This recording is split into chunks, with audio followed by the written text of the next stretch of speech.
좋지요. 자, 3자 대결이 했으면 좋겠는데, 안 후보 측에 3자 대결 하자는 거 아니겠습니까? 저희는 3자 대결 뭐 그렇게 얘기하는 것은. 그건 아니에요. 1대1 대결도 좋고. 어떤 3자 대결, 그러니까 토론 말씀하시는 그렇지, 건가요? 토론. 토론은 당연히 셋이 해야죠. 토론은 셋이 왜냐하면은 지금 주요 후보가 세 분이 계신데 세 분마다 각각 정책을 내놓고 있고 후보들의 생각을 얘기하고 있는데 당연히 셋이 해야 되지 않습니까? 그런데 박근혜 후보 측에서는 예. 아니 두 분은 같이 열심히 하다가 네. 국민들의 어차피 시야는 문재인 후보냐 안철수 후보냐 이 단일화에 더 관심이 많단 말이에요. 지금 시점은. 단일화 되느냐 안 되느냐, 단일화 되면 누가 되느냐, 여기에 훨씬 관심이 많기 때문에 3명이서 토론하다가 2명이서 단일화 따고 한 사람 빠져나가면 박근혜 후보, 상대방 입장, 놓고 저도 좀 입장을 생각해보면 모든 국민들의 관점은 문재인과 안철수 후보 이 두 분한테 집중이 된단 말이에요. 박근혜 후보가 얘기하는 건 3자 토론에서는 잘 귀에 안 들어온다. 그러면 두 분 중에 누가 단일화 될 거에 포인트가 되니까. 선거라는 것은 기본적으로 지금 있는 집권 세력을 연장을 해줄 것이냐 아니면 바꿀 것이냐 그거 아닙니까? 갈아보자 못 살겠다부터 시작해가지고 갈아봤자 별 볼일 없다 이런 게. 그런데 박근혜 후보는 현 집권 세력을 대표하고 있는 집권 여당의 후보입니다. 네. 그 사람이 안 나온 상태에서 토론을 하라는 것은 말이 안 되는 거죠. 그건 국민에 대해서 책임이 전혀 없는 자세입니다. 네. 왜 지금 정치가 이렇게 됐는지 거기에 대해서 이제 국민들이 지지도를 통해서 주요 후보 3명을 세운 거고, 그러면 문재인 후보 측에서도 박근혜 후보에게 묻고 싶은 것은 묻고 저희 쪽에서도 물을 수 있고 이렇게 당연히 셋이 나와서 해야 하는 거 아니겠습니까? 1대2 공격이고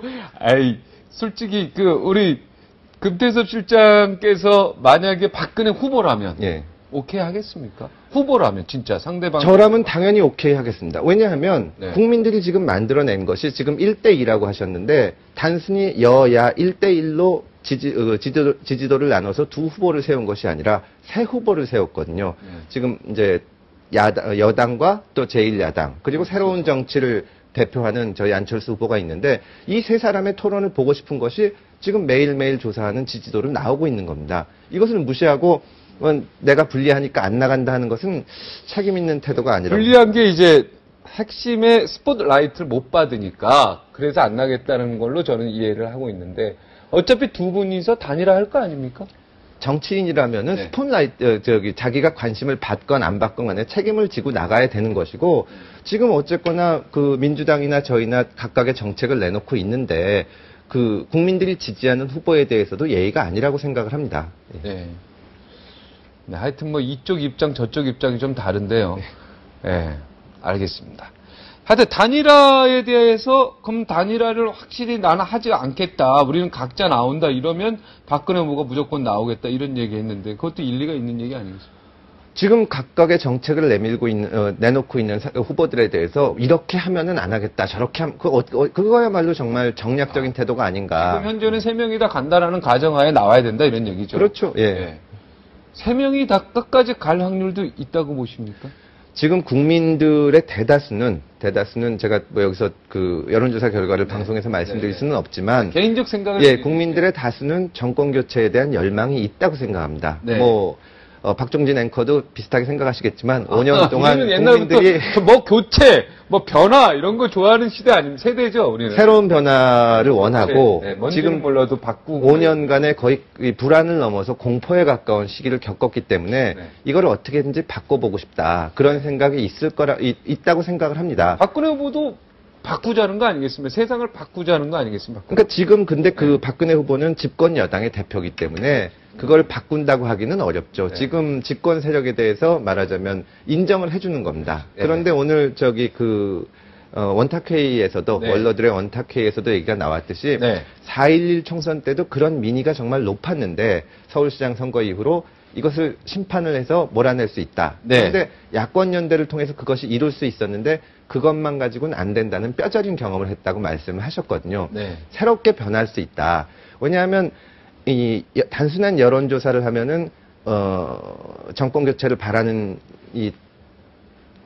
분들이 더 많은데 이분들 우리 국민 전체가 정치에 대해서 기대를 저버렸기 때문에 투표소에 나오시는 분들은 많지가 않습니다. 그러면 저희가 그것을 정권 교체를 이루기 위해서는 이것을 정치의 새로운 변화를 보여드리고 정치가 국민들의 삶을 정말 변화시킬 수 있다. 이거를 각인시켜 드려야 되는 게 중요하지 단일화 같은 방법론에 매달릴 때는 아니라고 생각합니다. 그러니까 단일화가 안 할 수도 있죠.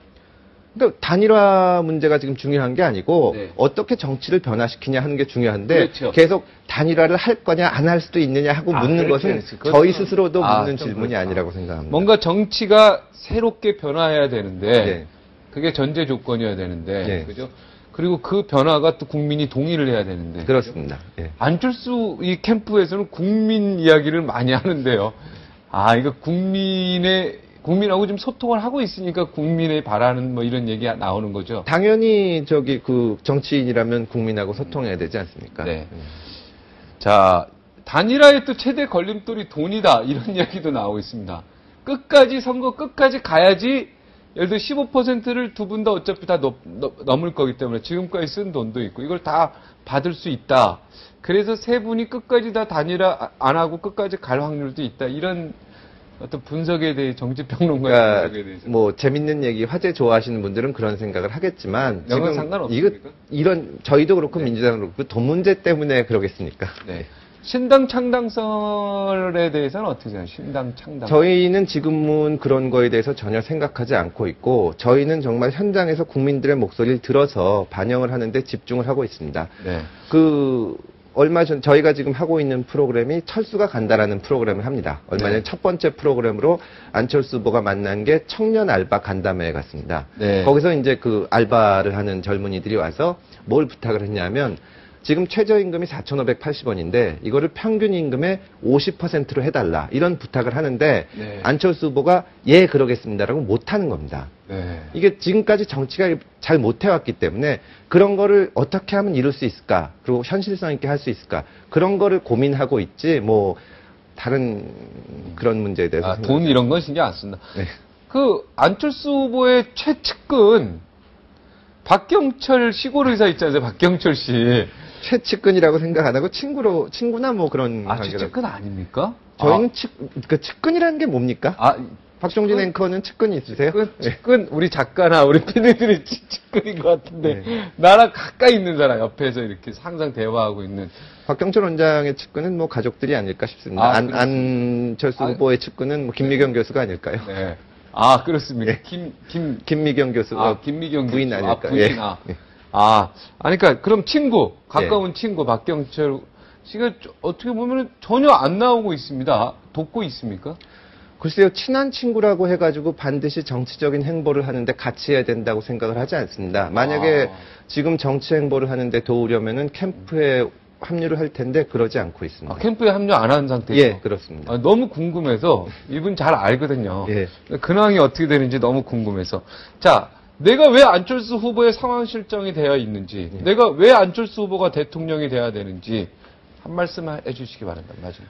예, 정치가 지금까지는 국민들의 문제를 해결해 주지 못하고 문제를 만들고 서로 싸우고 증오를 심고 이런 역할만을 했습니다. 새로운 정치가 돼서 국민들의 삶이 정말 변화될 수 있는 정치가 돼야 된다고 생각을 하고 그 구체적인 방법에 대해서 안철수 후보의 생각과 공감을 해서 지금 돕고 있는 겁니다. 네. 본인은 이렇게 그럼 이제 앞으로 이제 정치 쪽으로 확 방향을 바꾸셨네요, 보니까. 아니, 일단 제가 할 수 있는 일을 하는 거니까요. 예. 뭐 정치 앞으로 계속 하실 거죠? 한 번에 하나씩 하고 그 다음에 뭐 선거가 끝나면 또 생각하도록 하겠습니다. 그때 또 생각, 알겠습니다. 잘 빠져나가십니다. 네, 오늘 나와주셔서 대단히 고맙습니다. 감사합니다.